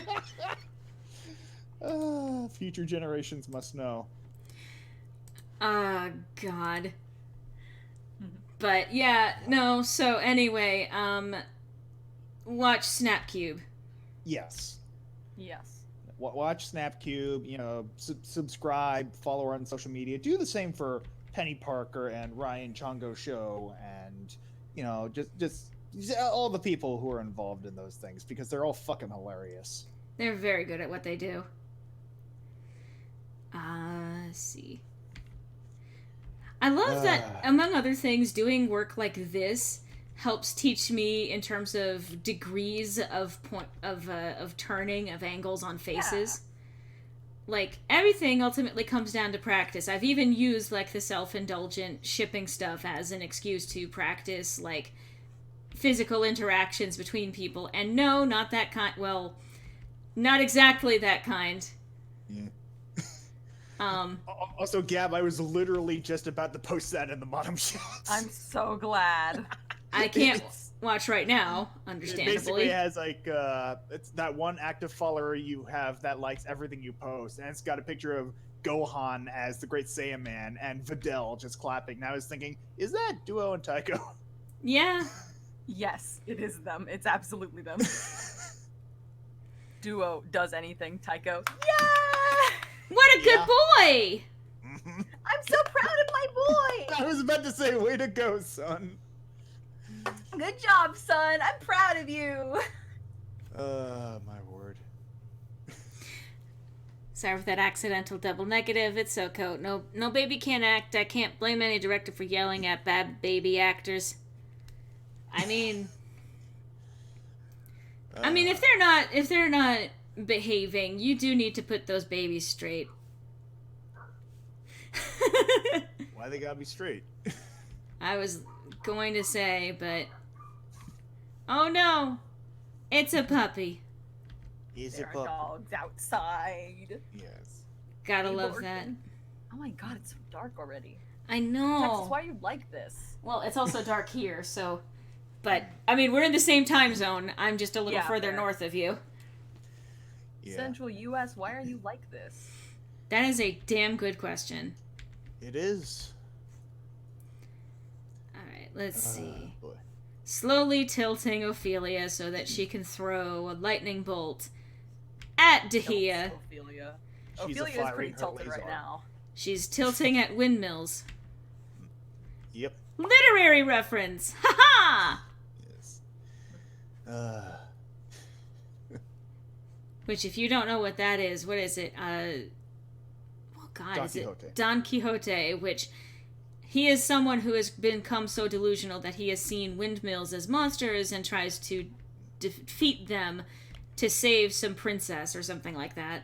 I have not actually read them, but that's the general gist of it.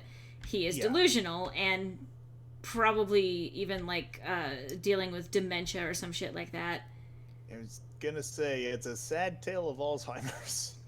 I mean, that's just it. But yeah, ancient literature, I say ancient, but old literature is actually pretty good. Let's see. Ophelia used Thunderbolt. It's not Thunderbolt, it's Lightning Bolt, which is a very specific spell, and she only just recently learned it. Yeah. And she's got to use it once so far. And it's one that has tremendous damage potential. I do find it interesting that, with the Pokemon games, that all the electric attacks are like Thunder Wave, Thunder Shock, Thunderbolt, Thunder. Thunder's just the fucking sound. Well, a lot of people overlap. I've been tempted to say, can I just, fudge it that Thunder is under the category of Lightning? But no, there's rules to D&D. I mean, because that's just it. Like, my character, Owen, has... Well, basically, he's an artificer, and so one of the things he's done is, mess with, basically his cane, because he's also a weak little fucker, and so he's turned it into a gun, essentially, and it's called the Thunder Cannon, with an additional setting called Thundermonger. And what it literally does is shoots out a wave of, a pulse of, thunder magic, which is to say the shock wave. Yep. As opposed to having, an actual electrical property. How do hands? Mood. You draw hands good! Okay. That requires me to draw, which I just don't. Well, I mean, fair, but also, you draw hands good when you draw, so... Yeah. I appreciate that. Also, actually, I'm gonna have to be right back. Okay. Okay.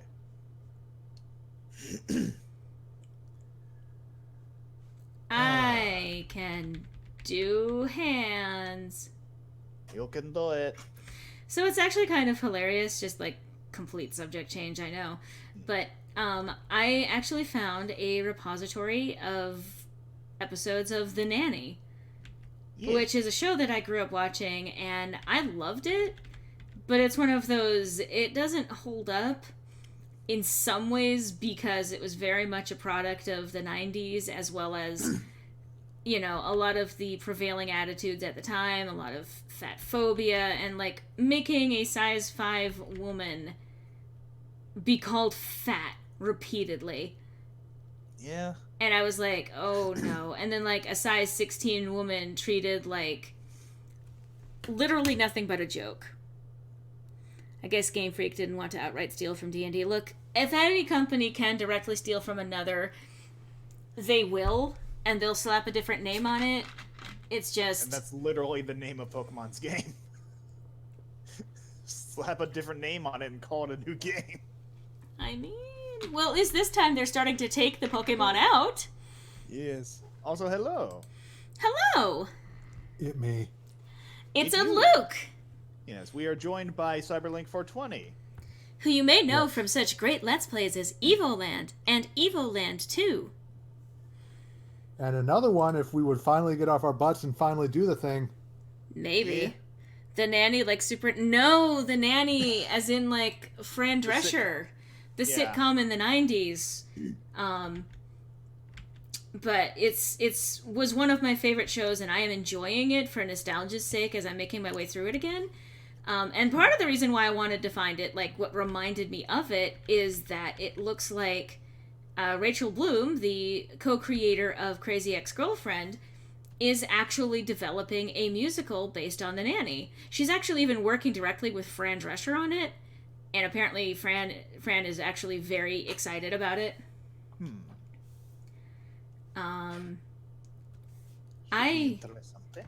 Hello. What am I doing? Hello. And I ask myself that question a lot. Oh Yeah. shit! When did you get here? Just now, Oh, okay. Hi. He's been here the entire time, Gab. Fuck.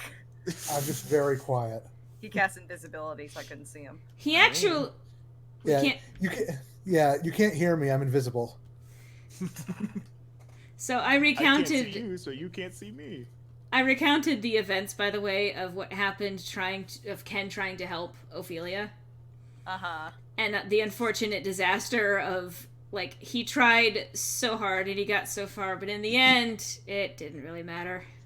I mean, that's just it. Just the series of events. Just Ophelia getting turned invisible, kicking Peter Pan in the dick, and running away. Oh my god, that is the best description ever. Congratulations, Griffin. You can retire now. If only. Get the fuck out of my call. No. Also, I think that... Oh, I know what I did. Okay, never mind. I was gonna say, oh, Discord seems to have fucked up. And then I realized that what I did was I accidentally dismissed the OBS... We've disabled Discord sounds because you have OBS going. So I didn't realize that I accidentally dismissed it. I was like, no big deal. But then people kept, like, leaving and joining calls, and I was getting the audio notification for it. And I was like, huh, that's weird. And then it just occurred to me. Yeah, it only just now occurred to me what happened, so. Yeah. I'm very familiar with this process. As You- the man who records. So you joke, you rolled nat ones in perception checks? Yeah, I love that because, so Ophelia being obviously having a difficult time, multiple people were like, they were trying to roll insight checks because the players knew that something was up with Ophelia, but Yeah. like, it didn't help that at one point, so they were also doing class presentations on this day, and she goes up, and on the performance check for the project, she rolled a 27. She rolled a 19, base 19, and she has a +8 modifier on her performance check. Like, how are we supposed to work with that? But she's Determination. an actress. She was able to literally... Convince you that everything was fine. Yeah, no, she's fine. You don't need to do anything. She can smile and put on a presentation. There's nothing wrong. And then everything No was such thing wrong. as bottling up your emotions. No such Yeah. thing. Yeah. It was funny, Thank though. fuck the druid is apparently an empath. Yeah, so we also have Prin the Pixie as technically part of the team. She's an NPC, but she jumps in from time to time, and she spends a lot of time with Ken.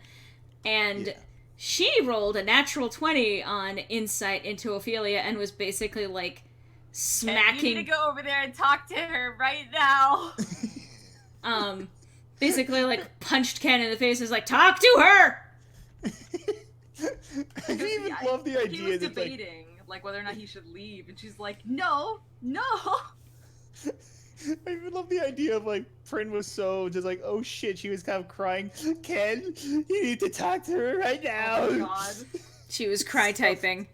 Exactly. Although to be fair, the person who like occasionally plays her and definitely voices her definitely talks that way. That is one of her main modes of communication is typos and excitedly. All the time that she called you G. There was a point where I was getting, it was a Gabby, Gab, G, just like, You fucking G. it's me, G. It's me, Geo. Okay. The OG. The OG, the opera ghost? Listen. Hey, I'm allowed to make fan of the opera references. I was into it before you were. Also, I didn't realize, but we sort of did the like Geo. Ah! The OG. Sorry. Yay. Ah! Okay. But yes. Oh god. It's almost 7. Mm-hmm. Yeah. It's almost 7, my dudes. Okay. 7 o'clock. 7 o'clock.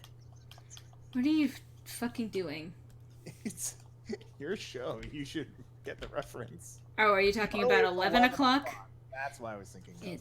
It's 11 o'clock. 11 o'clock. I don't remember the lyrics off the top of my head. It's a good fucking song because it's also a medley of songs that happened over the course of the series. And it's her reflecting on her growth as a character. Yeah. And she's like, okay, but I still don't know what it is that I want with my life. Yeah. And it's a beautiful fucking song. I have to cover all of the songs from Crazy Ex-Girlfriend. I'm just saying. Yeah. Agreed. I feel like you definitely need to cover What'll It Be. At some point, yeah. I know that you got other things on your plate.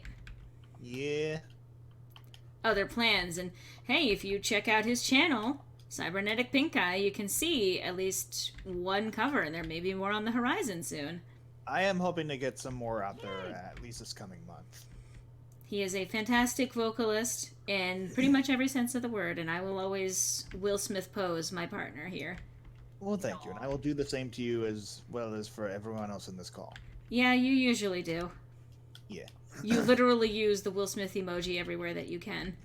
Again, go check out Sonic F. Yes. Better idea. Go check out Sonic F when we have something new to show, which will be sooner than you think. Woo! Ooh, so go check it out and follow and subscribe so that you can be there when notifications happen. How do clothing... How do clothing work? That's a good question. They don't. See, I love designing... That's why I don't wear any. Wait. Huh. Are you pantsless right now, Luke? I choose not to answer that question. Is DuckTales a model for your life? Woohoo. God damn it! I am upset. There was only one possible answer to that question.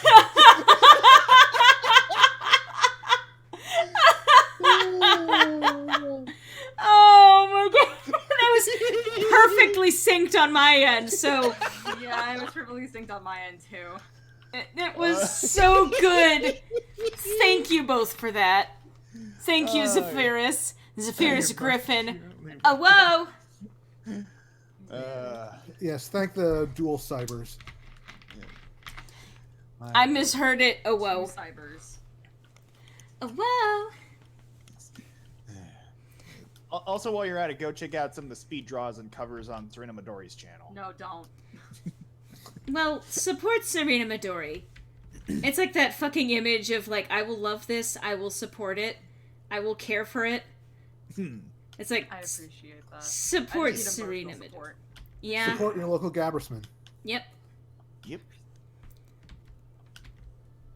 Okay. I want to put more song covers up there. It's just not something that my cat wants me to do. Yeah. You know what? Yeah. That's fair. That be what cats do. Now that I have the time and now that I have the drive to do it, it's like, yeah, actually, I do want to do song covers. And then in the background, meow. Like, yeah, I know. It's not about you, Nutmeg. It isn't about you. I do love that as an all-purpose phrase for, like, whenever cats get into their bullshit. Yeah. Like, just in general, it's not about you. Nutmeg, quit judging me. I told you my Darkiplier days are over. Oh, they are absolutely over. Trust me. Oh. Looks at Weldon. Yeah. He's not a Darkiplier, you bitch! Isn't he, though? He's not! So, we could continue teasing. Do we want to talk about the Stardew mod? Oh. Do we want to talk about the Stardew mod? It's Which up to one? you. Well, yeah, I guess, well, hold on. Where's the conversation gonna go is the real question. Oh, I'm just Yeah, saying this is about... like your latest target. Well, okay, I've been modding Stardew Valley, which I haven't done before. It's like, well, let me try playing with mods. And I found a bunch of mods that I like. And then one of them was like, hey, romance the wizard this time. And I'm like, you know what? Fine, I'll do that. The problem is, we had already kind of coded the wizard as Weldon in our little, like, Stardew Valley X Modem crossover. Because the wizard's name is M. Rasmodius. And they never tell you what the M stands for. And I'm over here like, that's just fucking Weldon in a cowboy hat. Let's be real. With a fucking, like, purple wig and beard. Yeah, Witness witness protection Weldon. Witness to protection of Is it Weldon after he leaves the Spirit Halloween? Basically, he's like, I got a new style. The thing is, I will say that in that romanceable Rasmodius mod, he definitely does not act like Weldon. He acts like a fantasy character. He acts more like one of the fantasy characters coming into the modern world. Like, what is this television? Undercover dungeon boss. I mean, to be fair, I imagine Weldon might have been confused by television at first. Yeah. Yeah, that's fair. But then later he would have gotten to the point of, I understood that reference. Don't worry, he had time to figure it out. Exactly. Well, that's just it. If time is frozen, would the TVs have worked? No, they wouldn't have. Yeah, I think so. So You basically, might not actually know what TV is still. Oh Huh. God, what? I mean, I suppose he could have read the TV guide. Everything was He frozen. knows a little bit more about the modern world because even back in the first campaign, it wasn't his first time going to that modern world, but it's not like he's lived there. Fair. So things like, like Scout not knowing what a phone is or does, I think Weldon probably knows what one is now, but doesn't know how to work one. I did love that exchange with Ophelia texting Ken and Weldon being like, what? Okay, so she's communicating on that device thing? Okay, alright. That flat The flat sending stone. And of course, Scout, like I did show the selfies earlier, but just his introduction was unfortunately a bit distracting because Ophelia did sidle up right next to him, grab him around the waist, lay her head on his shoulder, and then take the picture. Yep. He might have been concerned with other things as opposed to this. Steal my soul. I was gonna Thing. say. But yeah, like I said, at this point, she actually eventually takes the time to Actually, what am I doing? I'm not doing that. She actually takes the time to explain what it is, how it works, that it's a way of communicating with people, and as opposed to a sending stone, which he is very familiar with, which can only be connected to the other sending stone, that phones are connected across a network. And multiple people can get in on the same conversation. Mm-hmm. Or can be contacted that way. Yeah. Unfortunately, Faerun does not get good reception. Kind of hard to do without any towers being over there. As far as we know. They've got towers, just not the cell kind. Yeah, cell towers, but you know what I meant. Our internet. They just have wizard towers. Yeah. I am still amused. But I'm still, like, just speaking of communication between worlds, I'm amused at the implied interactions with the crystal ball that Emma had. Yeah. Like, literally, it would have, like, I even kind of realized this as I was listening back on it, but timeline-wise, he would have had to basically contact her almost immediately after he had hung up with Ophelia. He's prompt, if nothing else. Yeah, prompt. Like, had he at least taken care of the thing that popped up in the middle of the fucking conversation first? That was or... the other one, though, wasn't it? Hmm. That wasn't the same conversation, was it? No, it was a different conversation. I'm saying, did he contact her while that was still active?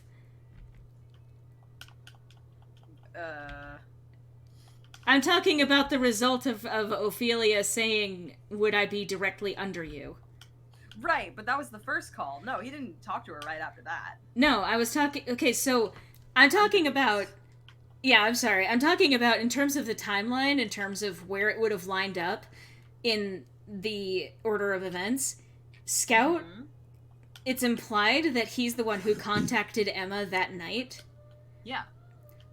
He would have had to have been in contact with Emma very shortly after the conversation with Ophelia. But yeah, that was the second call. Yeah. Well, no. I don't understand what you're implying. Sorry. They had... Okay, so... Ophelia and Scout had 2 calls. Yeah. Oh, there's someone singing. Anyway. But I'm talking about after the first call. There was an initial contact with Emma. There was a little cutscene with Jess staying over and apparently something in Emma's bedroom making noise, which she went to go check. Yeah. Right. So I'm not saying that happened literally right after. No, That but was but I see what you're saying. Yeah, I'm saying that probably within a few hours, like, it's still very quick to be like, hey, so I might be making a trip out your way. Everything happens so much. He made that decision very quickly, is what I'm saying. Like, he said, yeah, I'll think... Hello. Yeah, hi. Bless you. Yeah. I was just saying, he said, I'll think about it, and, like, he thought about it for, like, a couple of hours, and then it's just like, well, yeah. You're assuming he's calling Emma to confirm. Well, I didn't say... I imagine the call was basically, hello? What the fuck? Hangs up.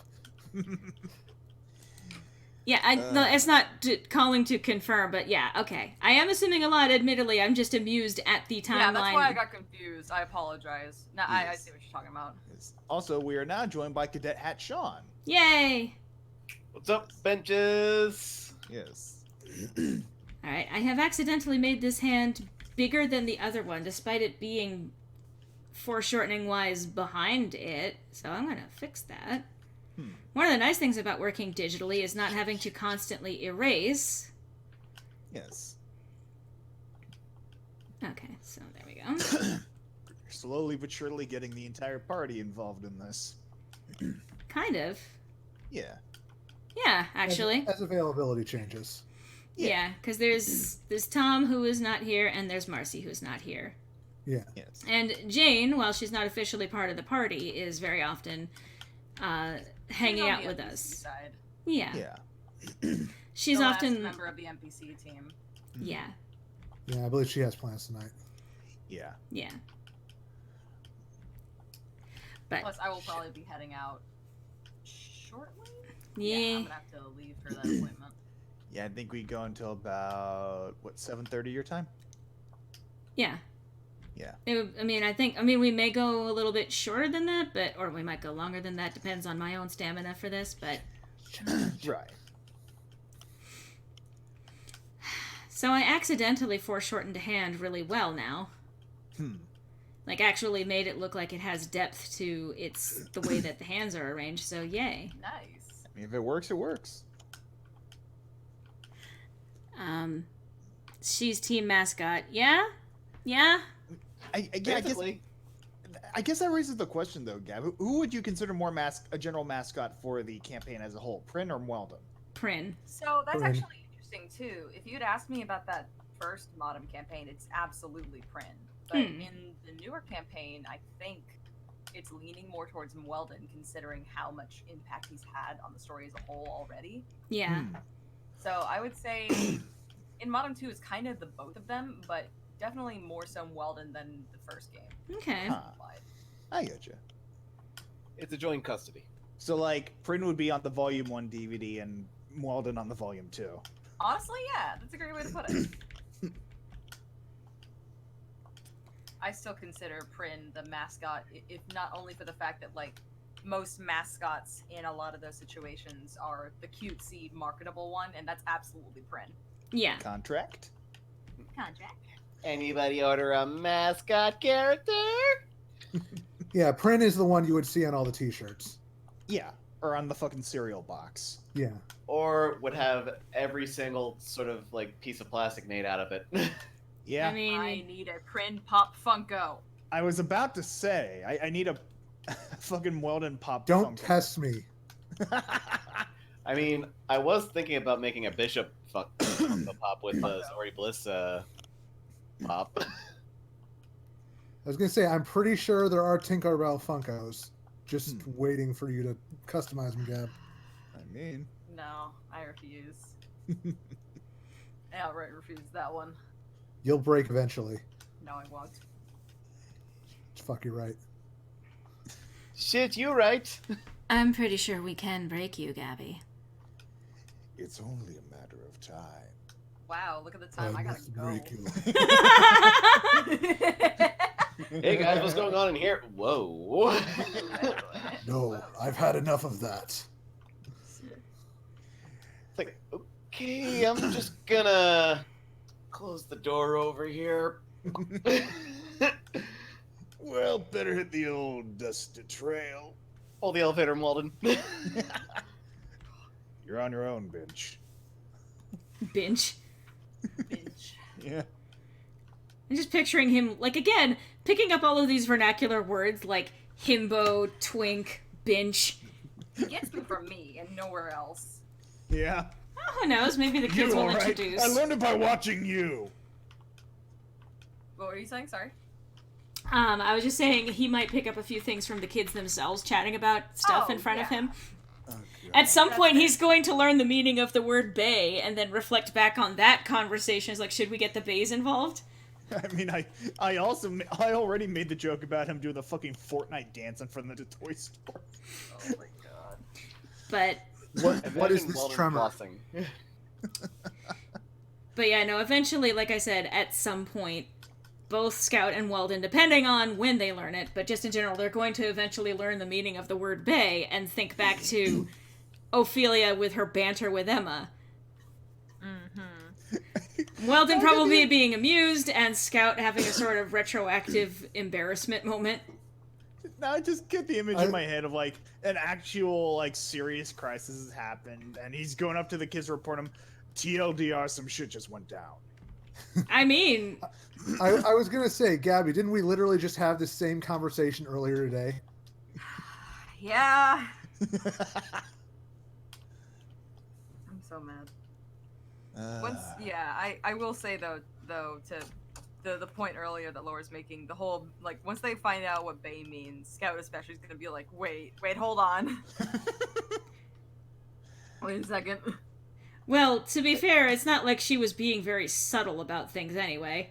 Oh yeah, Yeah. context clues. Literally the night before, she was in trying to... So, she smuggled Scout into her house by having him transform himself into a girl that they named Darla because his last name is Darlow, and it was just, you know, of course. And Ophelia came up with the excuse that it's a friend of hers that she's known online who might be going to school in Lockheed, and so wanted to come and kind of tour the area, and so she offered their place. And at one point, she says, personally, I'm hoping that she falls in love with Lockheed and wants to stay, but that's her decision. And of course, it's one of those moments where he didn't catch that at first, but apparently it hit him later what she had just said and implied. Yo. And it's just like, again, whenever you have that retroactive realization of, wait, she was saying that? Some things he's catching in the moment, of course, especially when she's being blatant or saying things like directly under you. Yeah. Yeah, he's not a flirty person, so it gets like the flirts will get to him, but a lot of them will also go over his head until later, and he's like, wait. Hang on, what the fuck is this? I just got a notification that I've only got a certain percentage of my own disk space left. What the hell is going on? No. Is it like divided into 2 drives or? Well, I have multiple drives, but like mostly I run off of the one of the external drives that I have. And I have a secondary drive, and that's fine. My external drive is also fine. The main hard drive of the computer only has about 17 gigabytes free of the 110, but like a lot of that is just what the computer needs to run the operating system. Antivirus check. Either way, like it's probably fine, and it's just one of those I get notifications constantly that interrupt my day and interrupt my life. I think that it was just Avast trying to be like, we can offer this service. Do you want to pay us to clean up your disk space for you? You know. Yeah. As these companies be do. We want your money. They do. But I'm continuing with the free service. I get that. Also, it is time for me to head out. All right. Okay. Well, thank you for joining us for especially as long as you did. I'm glad that we got further opportunity to talk about the campaign because, I mean, why not? And I hope that whatever you're doing, it explodes. No. Shit. I hope that it goes well. Thank you. You take care again. Thank That's really y'all. good. Have a good night, y'all. Bye-bye. To explain that, I know I've talked about it before, but at one point while I was riding around with Griffin, there was this one guy who was being super, like, aggressive with the driving, like cutting in front of people and trying to rush ahead and all of that, and basically dangerous driving. So, irritated with that, I said, wherever you're going, I hope it explodes. And Griffin just had, like, you know, like that Stewie turning his head slowly, head tilt at something? Griffin had one of those moments. It was so good. It took me off guard. Like, it's so fucking eloquent in its simplicity. Like, no matter how it plays out, there is something incredibly threatening about wherever you're going, I hope it explodes. Like, are you going to the hospital? Is someone having a bris, you know? Is there like a kindergarten graduation or some shit? It's like so many ways it could go so horribly wrong. I love it. And it's like, well, that's what you get for driving poorly. You get threats to wherever you're going. Oh, yeah, Bubba. This is coming along pretty well. Yeah. Yeah. I should give her glasses at some point. She does kind of wear them. I won't, but thank you for the reminder. I honestly thought she would be able to, convert to contacts at some point. She has worn them. She wore them for the date. Yeah. Oh, that's right. The date that's totally not a date. It's a date. Don't let her trick you, no. But, yeah. She needs glasses because, I mean, she is still nearsighted, so. Let's see. That pupil is not looking up at Dahia. There we go, as best as I can. Job interview, maybe. It'll end terribly because it exploded. I mean, you don't know. Maybe she's trying to get into demolitions. I mean, it's a very viable career choice. Yeah. Oh, they're gonna have to glue you back together in hell! You're not allowed to speak anymore, Griffin, just as a heads up. I don't even know where to start with you. Do you know who you're talking to? Do you have any idea who I am? Oh man, that's beautiful. You listening? Okay. Is it bad that that's the main basis for my Sans voice? I don't think so. I mean, it's just a deeper voiced Scout from TF2. That's my Sans. Look, that's my Sans! I love love that between our general repository of references, we can literally reference the entire internet. If you were from where I was from, you'd be fucking dead. Anyway, outside of him threatening us, Yeah. The entire team is made of babies. I will take a hammer and fix the babies. Entire team is babies. Baby needs snack. Look at that baby! Has anyone here heard any of the release clips of the Epithet Erased blooper reel? Oh no. It just has like one of them is just this door going, "Everyone is babies. Everyone's babies." Sad children, shy children. I hate a lot of children. Oh my god. If you haven't seen... If you have not seen Epithet Arrest, hi! Hello. Hello? I'm being a social recluse. Hello. Yes. So I'm speaking in. Hi! Joined by Red as a Tomato. Yeah. Oh, you're streaming. Oh, Yes. so. Okay, cool. Hello. Yes.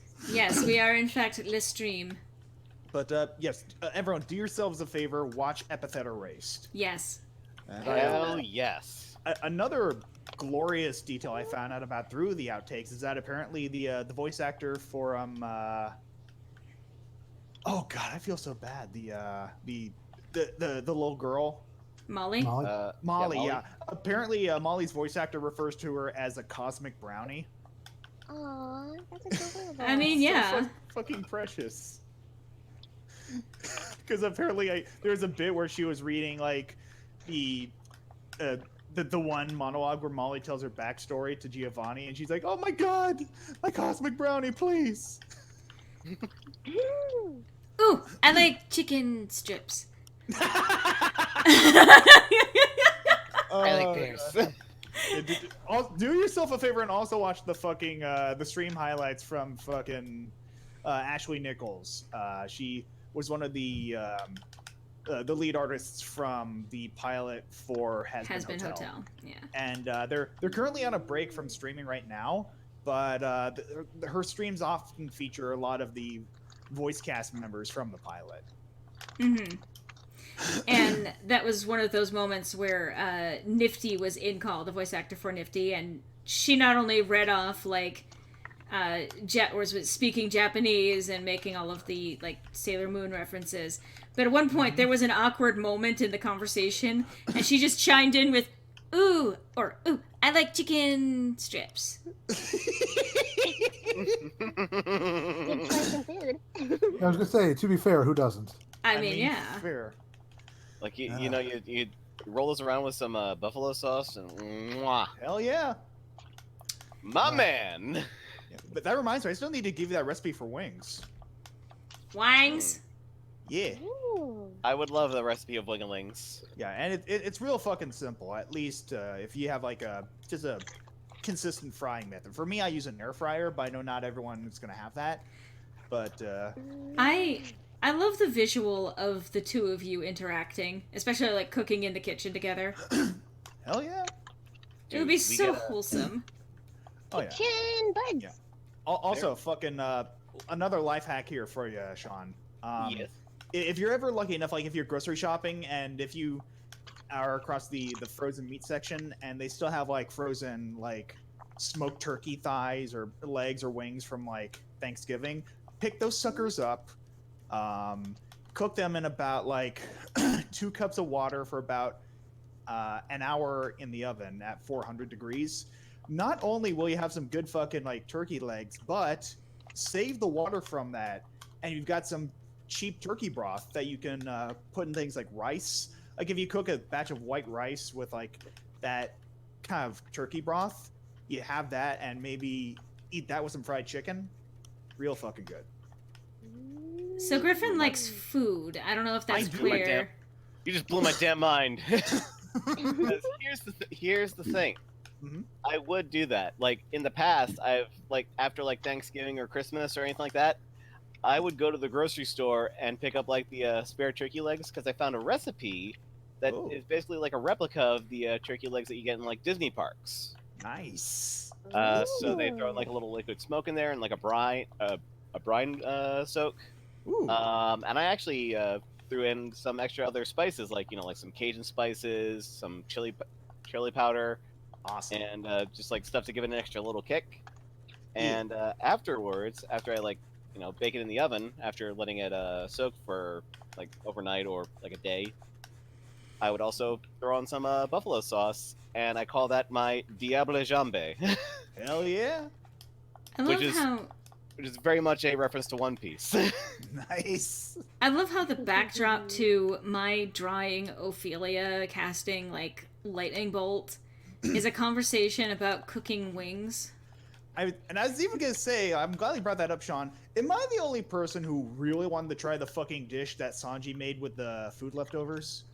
Yes. Ooh. I'm sorry that got really loud there, but Like, No, fucking Yeah. thank you. Thank you for shouting because that's mood right now. Yeah, with like the fucking like the fried balls made of fish leftovers, the broccoli stem dressing, and all that stuff. Like that shit looks really good. I Yeah. want that in my mouth. I mean, that's the thing. Food in cartoons always looks amazing. Like, you remember those big, like, fucking hams and steaks from, like, old Tom and Jerry cartoons? That shit Oh, looks yeah. delicious. Oh, I think for the sure. worst animated food is in all of the Miyazaki films. Oh my god, yeah. Yeah. Miyazaki is food porn. It is. Like, it doesn't take long to watch one of those movies and you hit the food point and you're like, I want to eat something now. Mhm. I want to eat everything on the screen. the worst thing for Right me now, is immediately. Hmm. like those big haunches of meat you see in like One Piece. Like I want Yeah. to try that. I want to try what that meat is. That's a big fucking mood. At least I got And chicken. I want a rack of meat from the Flintstones that will tip my car over. Yes. Also, Oh my codfish, yes. and What? don't think I didn't see what you did there, Lore. Yes. Oh my god. But yeah, I mean, I'll admit it, I'm a major fucking sucker for like for cooking anime, whether it's like the stereotypical food wars or things like Restaurant to Another World or Silver Spoon, which is more of an agriculture thing, but than anything else. But it does make the food look damn good. But yeah, I adore cooking anime. I had way too many carbs because of Yakitate Japan. I see. But yeah, like note to all you kids out there: don't throw most things away as readily as you might when it comes to just bare ingredients, because like again, you might make some stock with what you have left over for something, and like when you're trimming meat or something, like don't necessarily just throw that fat away. You could use that to fry something up. Yeah. I mean, also be careful about hoarding a little bit too much. Yeah, And- watch those expiration dates. Yeah, And exactly. also don't Yeah. eat tacos from 2 weeks ago. Listen. Yeah. Listen. I'm always going to make fun of you for that. Have we ever told these guys about that? I don't think I've heard this story. Oh, Yeah, this is a new so one. the first time I went out to visit Griffin, like that first night, because it was literally like midnight and like I was tired and we didn't want to cook, and so we stopped by Taco Bell. And I didn't finish all of the tacos that I had bought at the Taco Bell, and so I popped them in the fridge, and then 2 weeks later, as I go home, I leave a bunch of food in Griffin's fridge, and among them were technically the tacos, which I never ended up throwing out. And so what he did was that he took those and he cooked them up and he ate them, and I'm like, you ate 2-week-old tacos? I was living in the woods. Food was food. You're not starving! I was on a budget. Oh my god, dude! You Choked us- murdered Choked us Sean. alive! Choked us alive! Damn it! Damn it! I'm going! I'm going! Chandria has left the building. I'm coming for you, Elizabeth. Oh, come to join you, Elizabeth! No, wait, come back! So, The Sean, it's falling. oh no.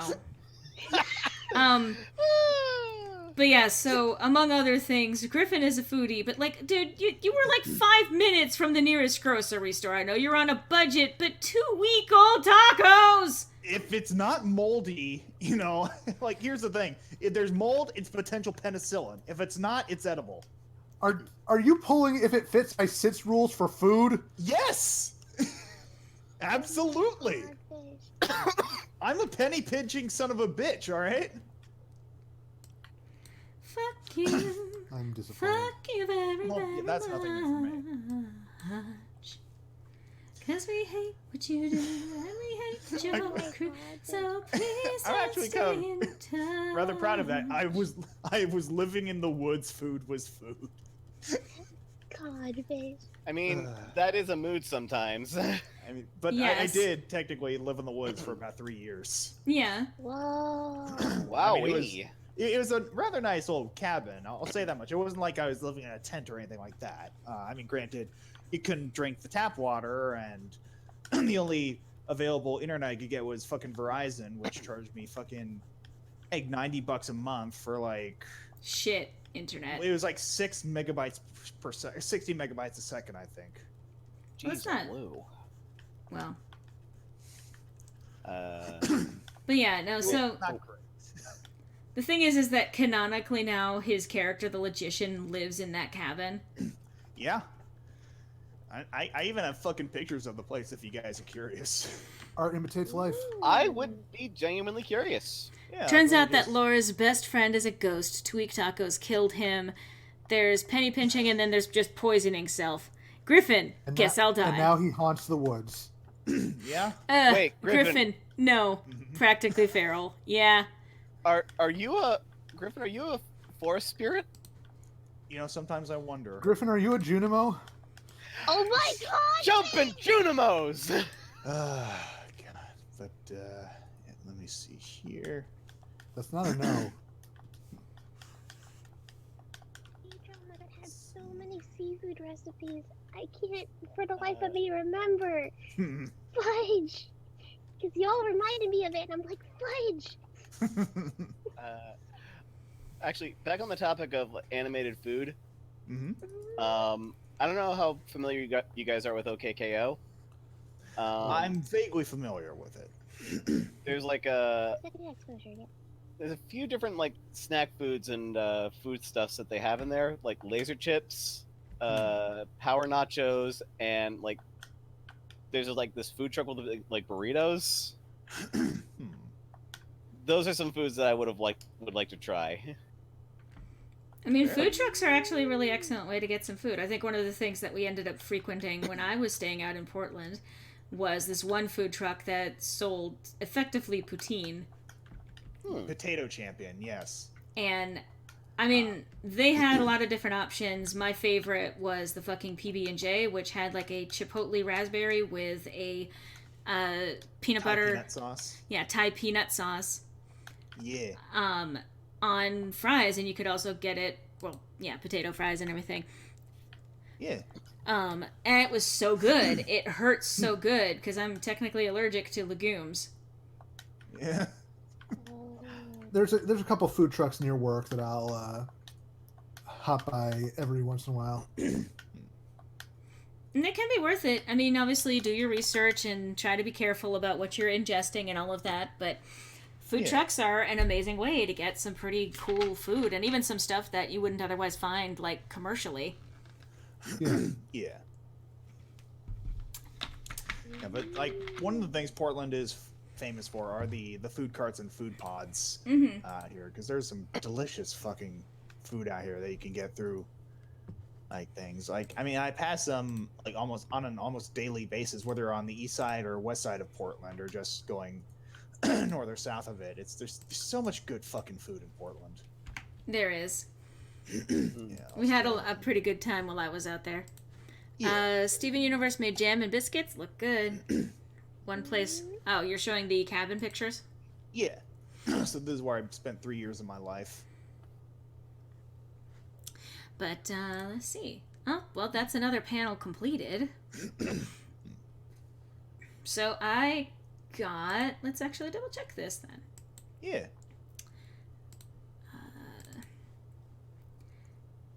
Pause as I go to even check. How many did I get done today? So 2, technically.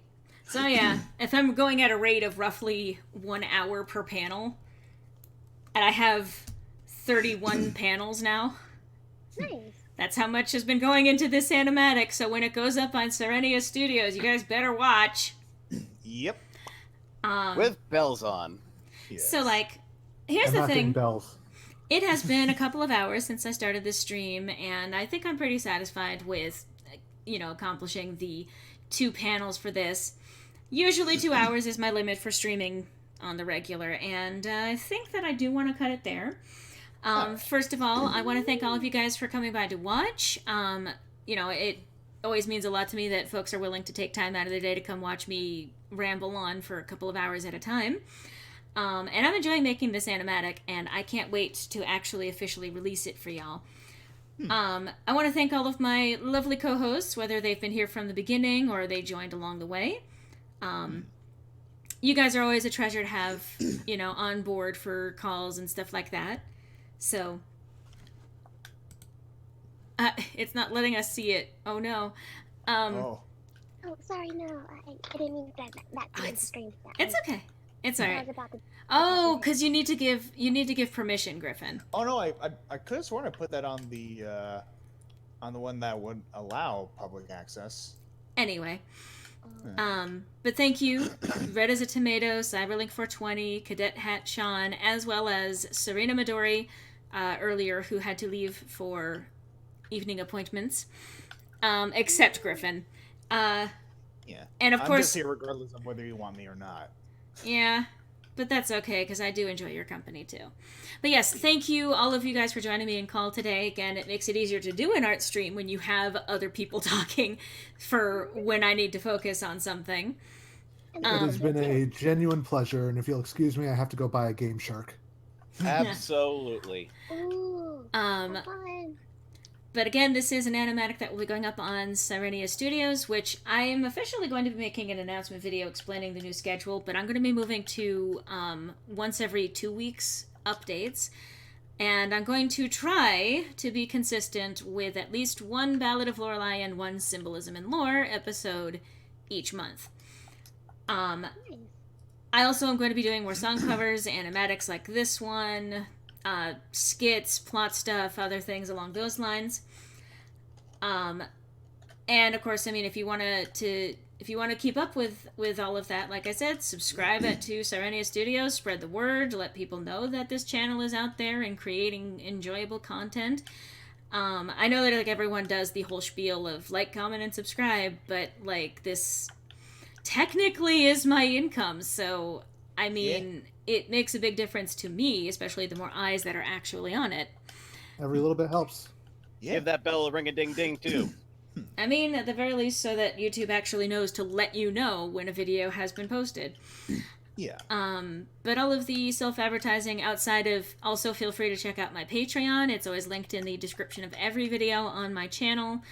Even $1 a month, helps me out. And, like, if literally everyone following my this channel, the M. Lorelei channel, even if half of y'all did $1 a month, I would be fucking set. But, like, that all said, I appreciate the support. I know that not everyone can throw money in, so obviously it's not a requirement. My content is always going to be free. It's not going to be put under a paywall or anything like that. Oh my god. Thank you, Zach. Yay. It's much appreciated, dude. You a superstar. Thank you for the Australian $5. Of course, I misread that as ass. Oh my god. Because it goes $$5.00. So of course I glanced over and it said ass. Oh my god. Assoo! Thank you for ass. But genuinely thank you for that. Yeah. So that is where I'm going to close it out for today, but I hope to see you guys next week, where I will probably be resuming the Dragon Age playthrough. I've been kind of nibbling my way through that. But I just wanted to take some time to work on this today and have my attention put towards something productive for a little bit. But yes, I will hopefully see you guys next week. Thanks for watching, everyone. Auf Wiedersehen. Bye. Take it easy.